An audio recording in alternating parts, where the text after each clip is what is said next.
Issue ng amplifier nito ay garalgal. So, titingnan natin kung saan yung garalgal.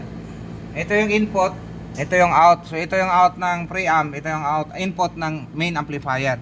So, para ma-distinguish natin kung saan yung problema, preamp ba or sa amplifier. So, ngayon, lalagyan natin ng signal.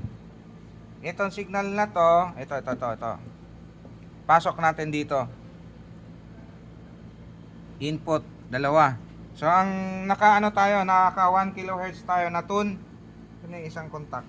Ay isang wala. So walang control to. Ayan, play. Ayan. Maingay. Nag-motor boating. So dahil nag-motor boating, tingnan natin kung ano yung frequency na inilabas niya. Dapat malinis.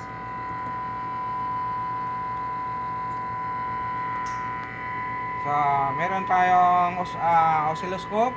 Alamin natin yung input. Kung gaano kalinis yung input. Ayan o. So, wala naman siyang dumi. Normal lang sa kanya yan. Tingnan natin yung output. Pasok natin dyan. Tingnan natin yung output kung dapat ganon din.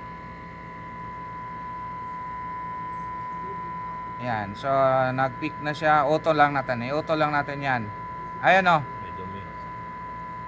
Ayan, may frequency na sumasabay. Ayan o. So ibig sabihin, yun yung nagpapadumi sa kanya. Ayan o. So dapat yan ay pure na ganyan. Ayan, may parang siyang gumagapang na interference na hindi natin maintindihan. So yun yung nagpapadumi. May klaro yung niya. Yung boses niya, kaya lang may sabay na ingay. Yung sinabi yung motor boating. So yun yung i-repair natin ngayon. Ang problema nasa amplifier.